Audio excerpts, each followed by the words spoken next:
Hello, everyone. Hi, again, this is Rahul, your Filmi Baniya. And today is a very, very special day for us. We today are going live onto Los Angeles to meet a visionary Hollywood filmmaker, producer, Mr. Michael Uslan. And Mr. Uslan, just to give you a small heads up on Filmi Baniya, we are an online film community of film lovers, TV content lovers. And today we are all reaching out to audiences in Middle East, in India, and in the United States itself. Many thanks for coming and meeting us, Mr. Uslan. Thanks very much. It's a pleasure. Great. And just to our viewers, Mr. Michael Uslan is the originator and the executive producer of all Batman films since 1989 until today. In fact, he is the person who brought Batman, the Caped Crusader, to the big screen.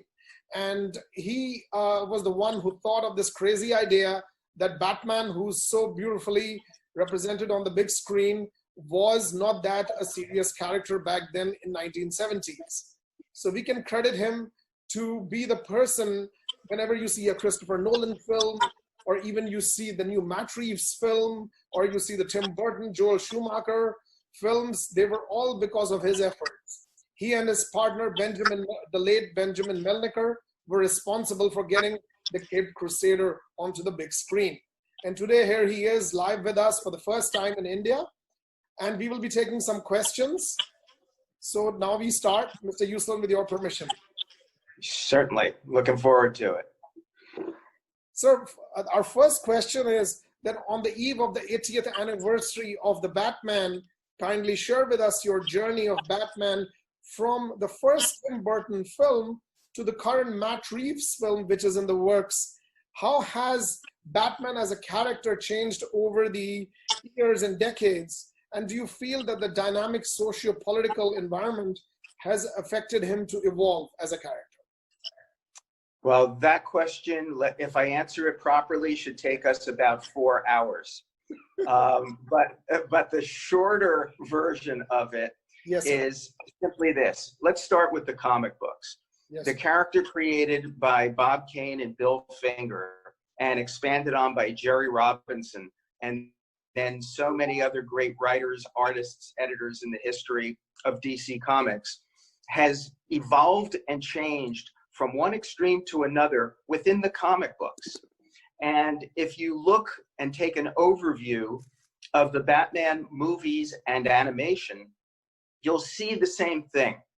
I always claim that Tim Burton's Batman was the Batman that was my true Batman.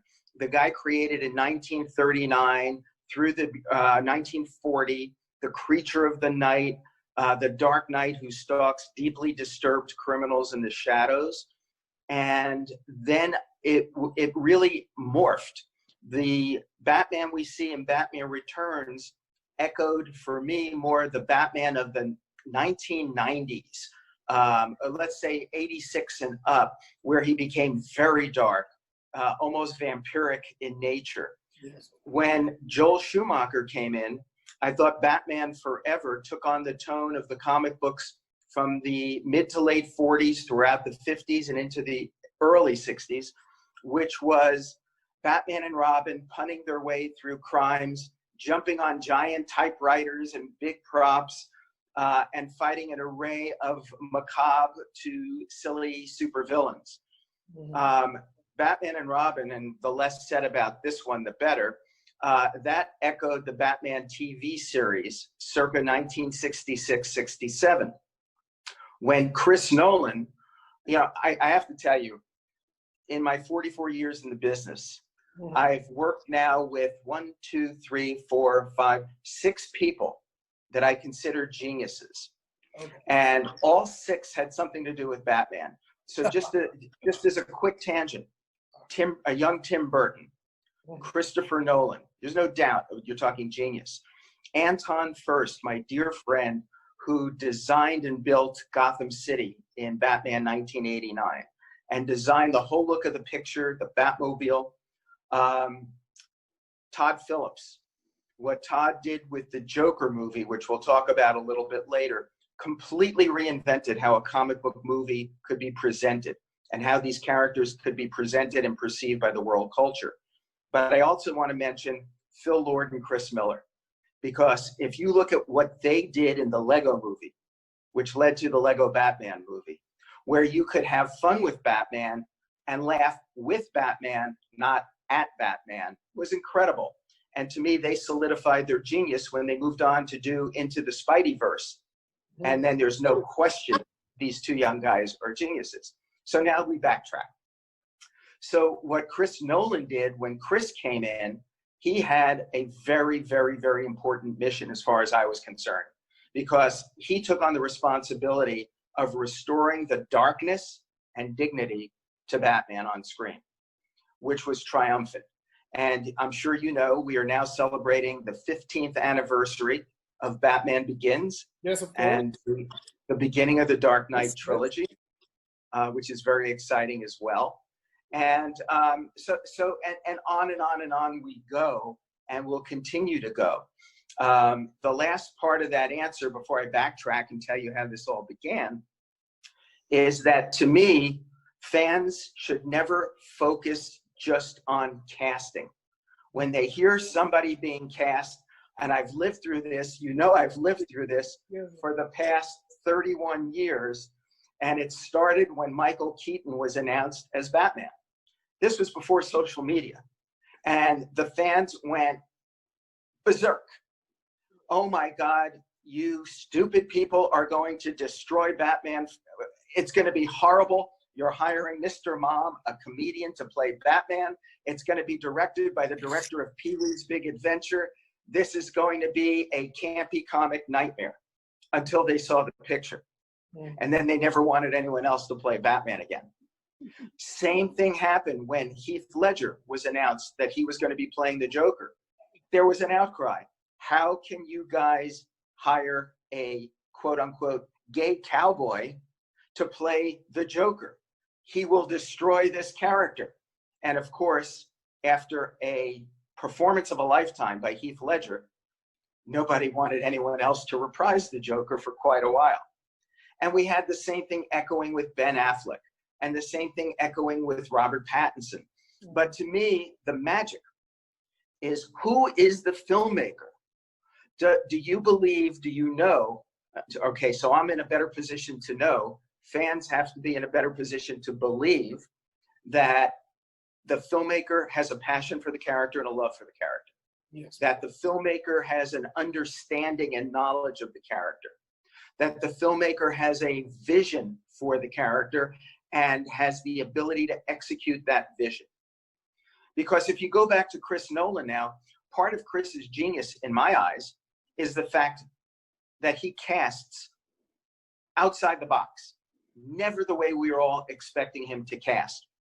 How do you cast an actor who was one of the great chameleon actors of all time, taking on the most extraordinary, extreme roles, and then make him the most human character, Commissioner Gordon, in the Dark Knight trilogy?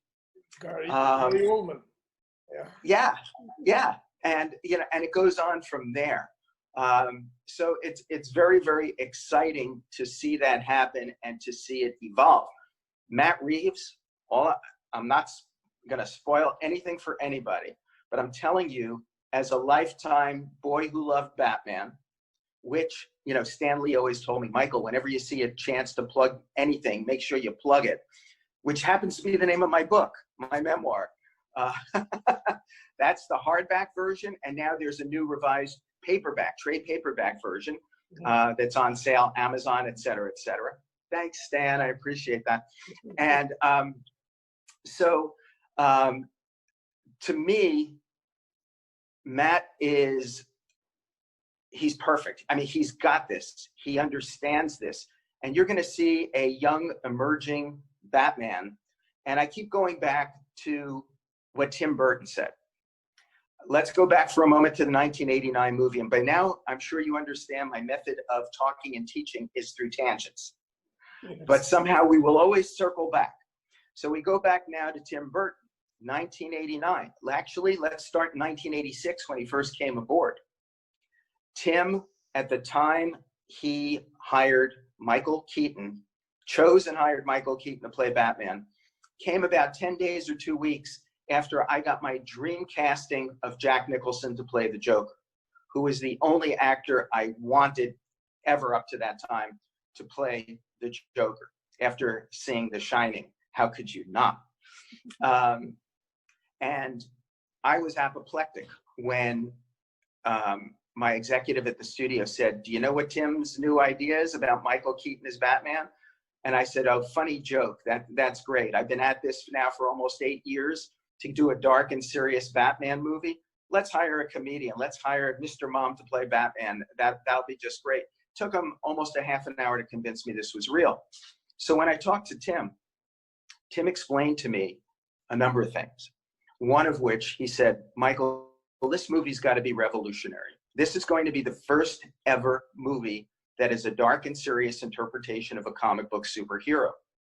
He goes, "So the question becomes, how do we make this work without getting unintentional laughs from the audience?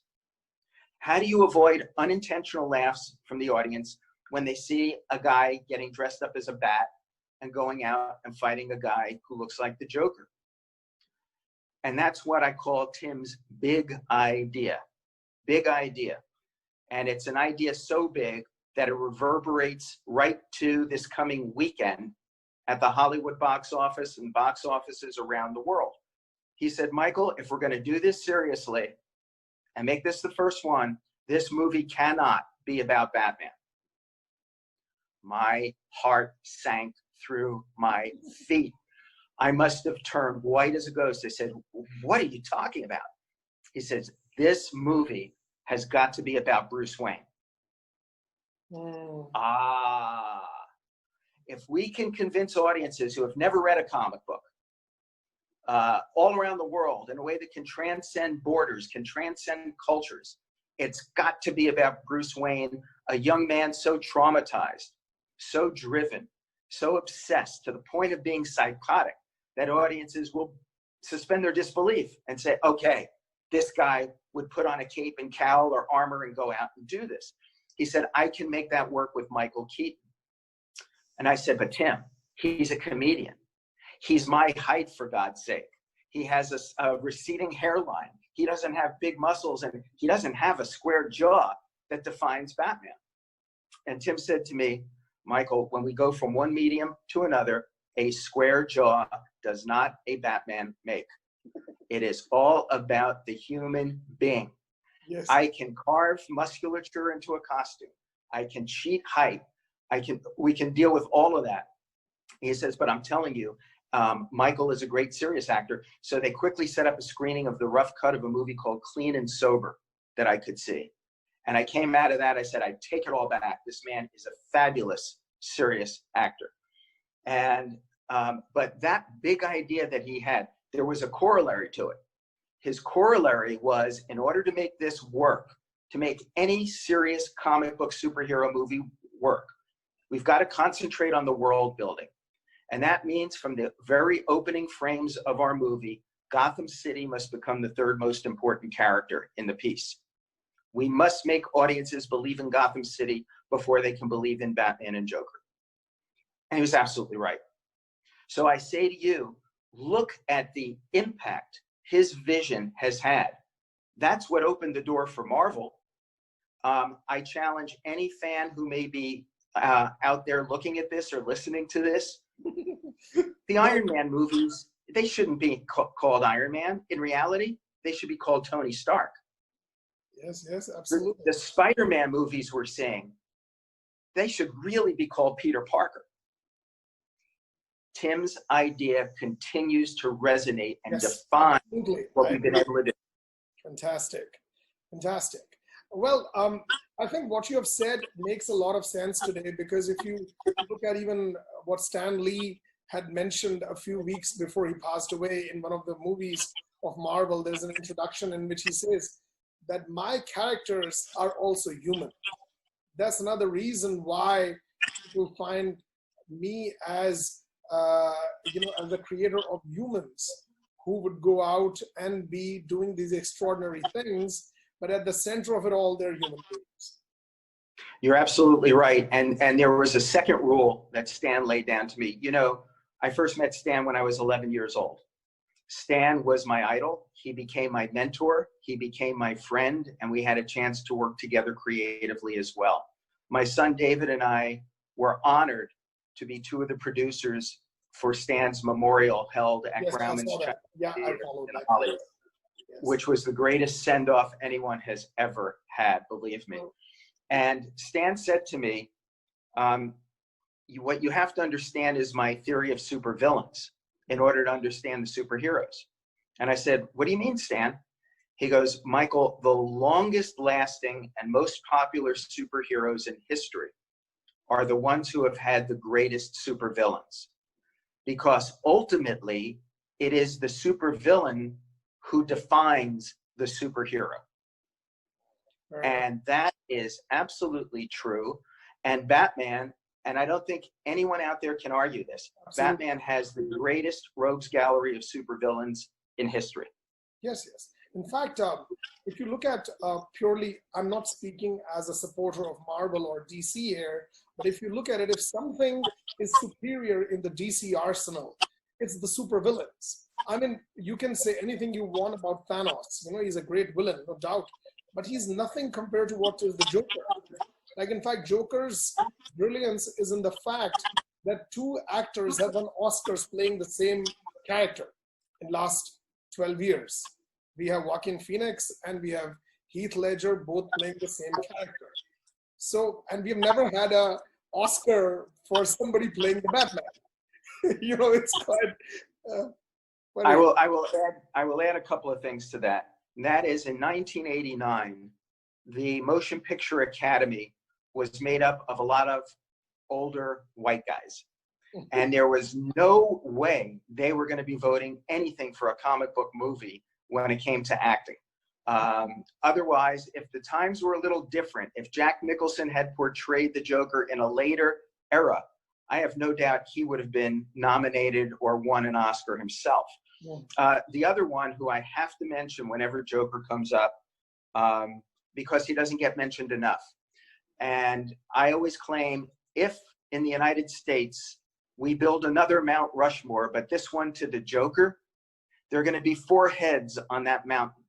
It's going to be Jack Nicholson, it's going to be Heath Ledger, it's going to be Joaquin Phoenix, and it's going to be Mark Hamill. Mark has so defined the Joker in animation and video games that he prominently belongs up there on that mountaintop. Fantastic. That's great. So we move on to our next question. How did you get involved with Batman in the first place? Just share an interesting incident from your time in those initial years when you got involved with Batman on your mission to make him a motion picture reality. Well, you know me. I am first and foremost a comic book geek. I would also like to share with my audience that Mr. Uslan is the only individual on this planet who teaches an accredited course on comic books at his alma mater, Indiana University in Bloomington. I was the first. And I'm also, I understand, the first one to have received the doctorate in comic books. Well, I had no idea about that. That's something new.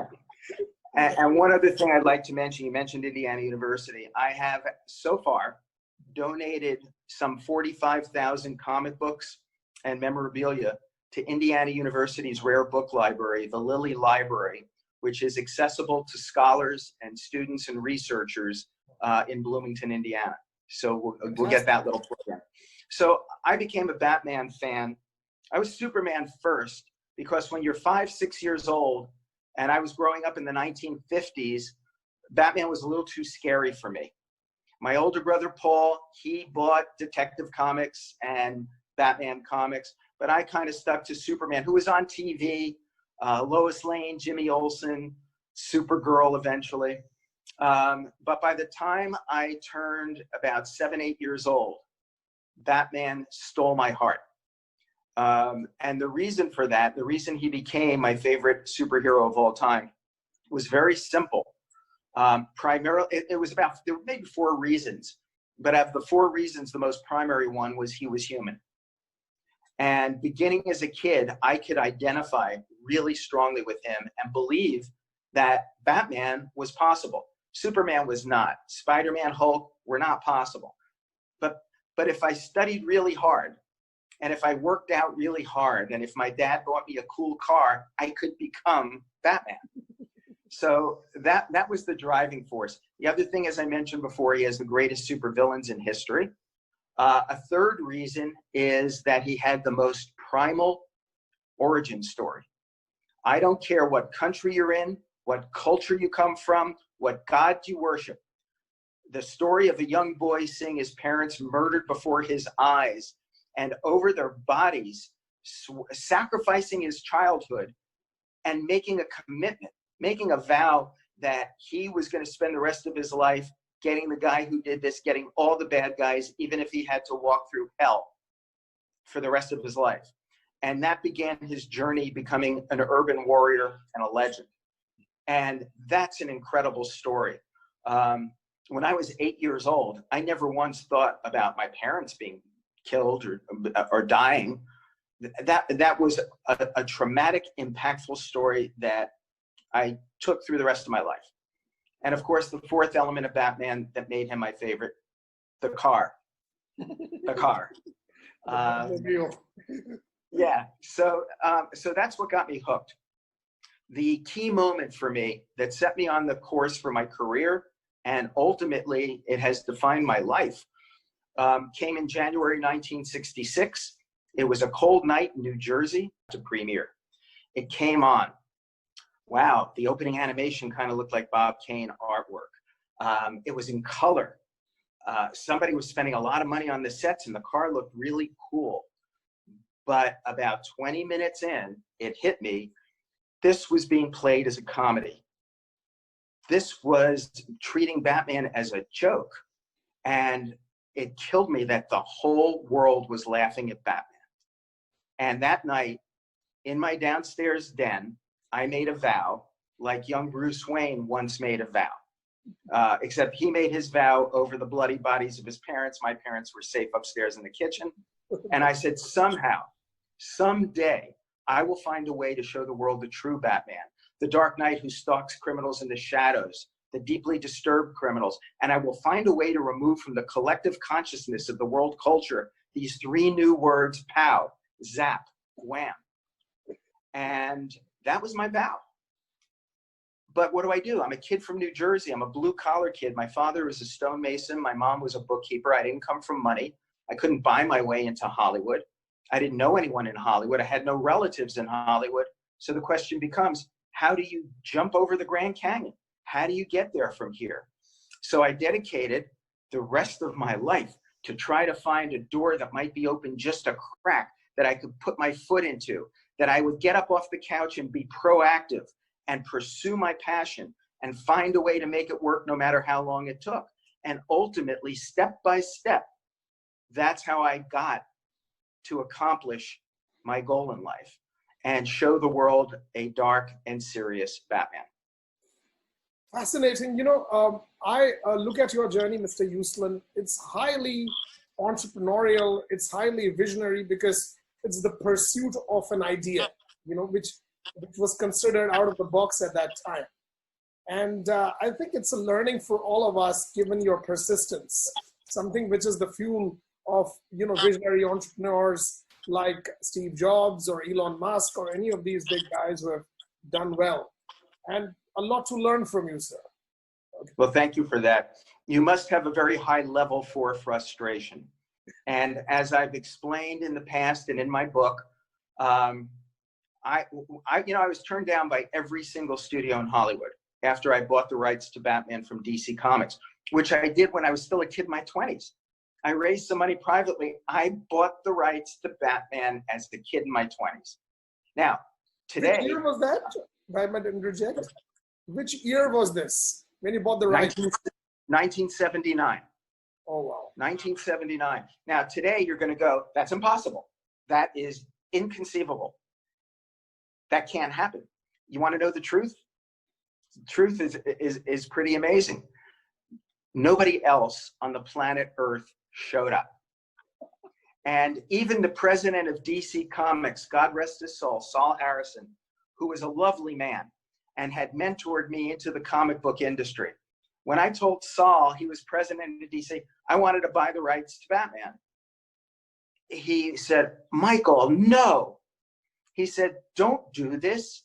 I don't want to see you lose all your money, young man.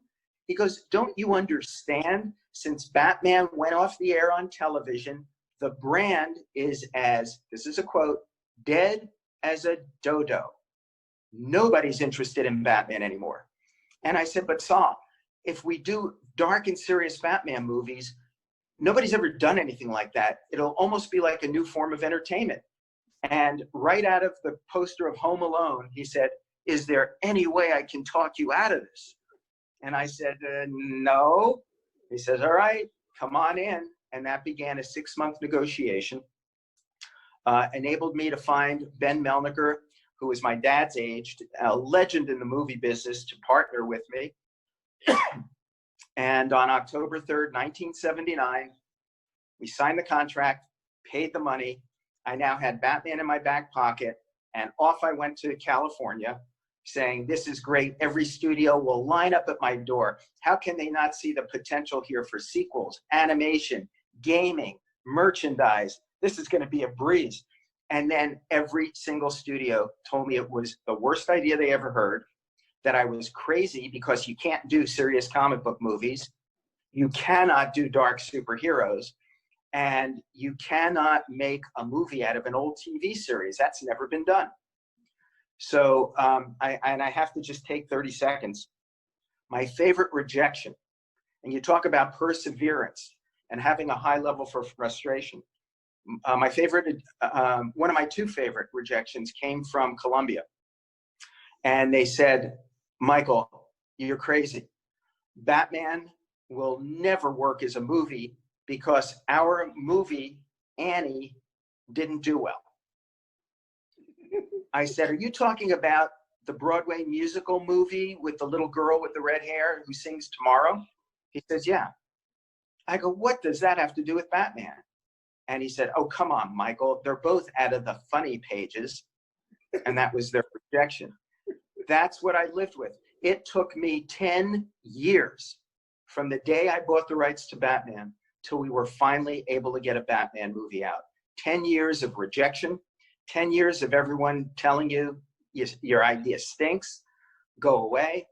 But at the end of the day, it's about, do you have the perseverance? Do you have the inner strength?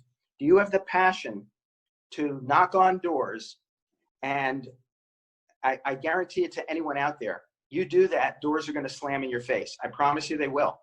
When that happens, I learned something fast.